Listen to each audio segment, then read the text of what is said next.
नेपाल से आज की सबसे बड़ी खबर ग्लेशियर फटने से तबाही की थी। बाढ़ में 1000 से ज्यादा लोगों के बहने की जानकारी मिल रही है, जबकि कहा जा रहा है कि 16 लोगों की अभी तक मौत हो चुकी है। हाइड्रो पावर प्रोजेक्ट्स को भी नुकसान पहुंचा है। तिब्बत से विनाशकारी बाढ़ ने नेपाल में तबाही मचाई है। 1000 से ज्यादा लोग बह गए हैं, ऐसा माना जा रहा है। और कैमरे में ये पूरा का पूरा डरावना मंजर जो है वो कैद हो गया है। 28 पुलिसकर्मी भी लापता बताए जा रहे हैं, जिसमें 9 कहा जा रहा है कि नेपाल फोर्स के थे। तिब्बत से अचानक आए मौत के सैलाब ने पड़ोसी देश नेपाल में भारी तबाही मचा दी है। रसुआ जिले के तिमुरे और स्याफुबेसी में फ्लैश फ्लड के बाद हाहाकार मचा हुआ है। तबाही के डरावने वीडियो सामने आ रहे हैं। हालात की गंभीरता को देखते हुए 5 जिलों में हाई अलर्ट जारी कर दिया गया है। पीएम बालेन्द्र शाह के निर्देश पर सेना ने मोर्चा संभाल लिया है और हेलीकॉप्टर्स के जरिए उफनते पानी के बीच फंसी जिंदगियों को बचाने के लिए युद्ध स्तर पर रेस्क्यू ऑपरेशन लगातार जारी है। लेंदे खोला, जो कि भोटे कोशी में है, वहां बाढ़ से रसुआ सीमा नाके पर बड़े पैमाने पर नुकसान हुआ है। अधिकारियों के अनुसार टिमुरे सहित आसपास के 2 बाजार बाढ़ से पूरी तरीके से तहस नहस हो गए हैं। मल्टी स्टोरीड बिल्डिंग एक तिनके की तरह बह गई हैं, ताश के पत्ते की तरह बह गई हैं, मानो कोई सूखा पत्ता हो। तिब्बत की ओर से अचानक आई भीषण बाढ़ ने नेपाल के रसुआ जिले के टिमुरे बाजार क्षेत्र में भारी तबाही मचाई है। लेंदे खोला भोटे कोशी में आई बाढ़ से रसुआ सीमा नाके पर बड़े पैमाने पर नुकसान हुआ। अधिकारियों के मुताबिक टिमुरे सहित आसपास के 2 बाजार बाढ़ से पूरी तरीके से तहस नहस हो गए हैं। इसमें कई घर ताश के पत्ते की तरह एक साथ बह गए। लोहे के बड़े बड़े भारी भरकम पुल बह गए हैं। इस तबाही के मंजर में 1000 से ज्यादा लोगों के बहने की आशंका जताई जा रही है। नुकसान बहुत बड़ा हुआ है। तस्वीरें बेहद डरावनी है। हालांकि अभी तक आधिकारिक पुष्टि होना बाकी है। पीएम बालेन्द्र शाह ने आपातकालीन बैठक बुलाई है। प्रधानमंत्री बालेन्द्र शाह ने नेपाल में आई अचानक बाढ़ से भारी तबाही के बीच राष्ट्रीय आपदा प्रबंधन की आपात बैठक बुलाई। उनके सलाहकार असीम शाह ने बताया कि प्रधानमंत्री शाह सीधे ही प्रभावित क्षेत्रों के प्रमुख जिलाधिकारियों से संपर्क में हैं और हर पल की मॉनिटरिंग कर रहे हैं। बाजार और कस्टम कार्यालय क्षेत्र को पहुंचाया है नुकसान। रसुआ के सहायक प्रमुख जिला अधिकारी ध्रुव प्रसाद अधिकारी के मुताबिक बाढ़ ने बाजार और कस्टम कार्यालय क्षेत्र को भी बहुत नुकसान पहुंचाया है। उन्होंने बताया कि रसुआ भंसार क्षेत्र में बड़ी संख्या में वाहन और दूसरा सामान मौजूद था जो बाढ़ में बह गया। पिछले साल की अगर बाढ़ की बात की जाए तो अगर क्षतिग्रस्त हुए जो स्थान पर, वहां पर भी बाढ़ आई है। हाल ही में नया पुल बनाया गया था और इस बाढ़ में वो पुल भी बह गया है।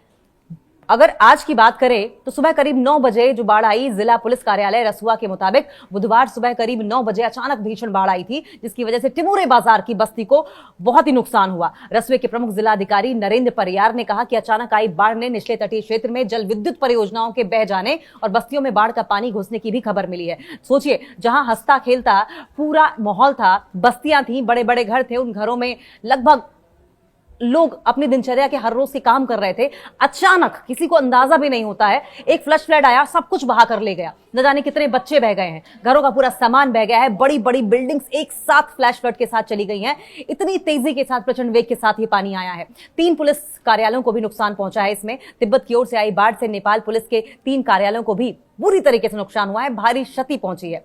पुलिस प्रधान कार्यालय के मुताबिक रसुआ जेल में इलाका प्रहरी कार्यालय टिमुरे, प्रहरी चौकी स्याफुबेसी और प्रहरी चौकी रसुआगढ़ी प्रभावित हुए हैं। और इस बीच नुआकोट में भी बाढ़ पहुंच गई है। जिला प्रशासन कार्यालय नुआकोट के सूचना अधिकारी रुपेश प्रसाद नेपाल ने इसकी पुष्टि की है। 4 जिलों की ओर से जाने वाले वाहन काठमांडू में रोक दिए गए हैं। रसुआ में बाढ़ और संभावित जोखिम को देखते हुए ट्रैफिक पुलिस ने काठमांडू से रसुआ, नुआकोट, चितवन और दाढ़र जाने वाले वाहनों को भी काठमांडू में ही रोक दिया है। काठमांडू उपत्यका ट्रैफिक पुलिस कार्यालय के एसपी नरेश राज सुवेदी के मुताबिक बाढ़ की स्थिति को ध्यान में रखते हुए इन जिलों की ओर जाने वाले वाहनों की आवाजाही को पूरी तरीके से रोक दिया गया है। और सबसे बड़ी बात तो यह है कि 2 सैन्य हेलीकॉप्टर रसुआ रवाना कर दिए गए हैं। बाढ़ प्रभावित क्षेत्र में राहत और बचाव कार्य के लिए नेपाली सेना के 2 हेलीकॉप्टर रसुआ के लिए रवाना हुए। नेपाली सेना के प्रवक्ता और ब्रिगेडियर जनरल राजाराम बस्नेत ने बताया कि दोनों हेलीकॉप्टर बाढ़ प्रभावित क्षेत्र की ओर भेजे गए।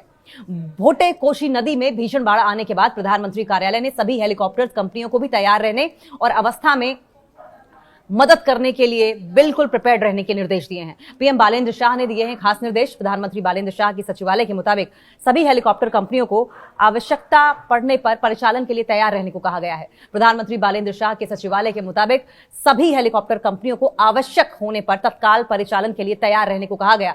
5 जिलों के नदी तटीय क्षेत्रों में सतर्कता बढ़ा दी गई है। भोटे कोशी नदी में बाढ़ के कारण रसुआ, नुआकोट, दाधिड़, गोरखा और चितवन से होकर बहने वाली नदियों के तटीय क्षेत्रों में रहने वाले लोगों लोगों को सतर्क रहने की अपील की गई है। इसके अलावा गृह मंत्री ने भी आपातकालीन बैठक बुलाई है। इस बीच रसुआ में बाढ़ से हुई व्यापक क्षति को लेकर गृह मंत्री सुदन गरुड़ की मौजूदगी में मानसून प्रतिकार्य कमांड पोस्ट की आपात बैठक शुरू हो गई है। बैठक में बाढ़ से हुए नुकसान, खोज और बचाव और राहत कार्यों के संबंध में आवश्यक निर्णय लिए जाने की तैयारी की जा रही है। गृह मंत्री की ओर से की गई खास अपील में नेपाल के गृह मंत्री सुदन गुरुंग ने रसुआ में भोटे कोशी नदी में तिब्बत की ओर से बड़ी बाढ़ आने के बाद नदी तटीय क्षेत्रों में रहने वाले लोगों से तत्काल सुरक्षित स्थानों पर जाने की अपील की है।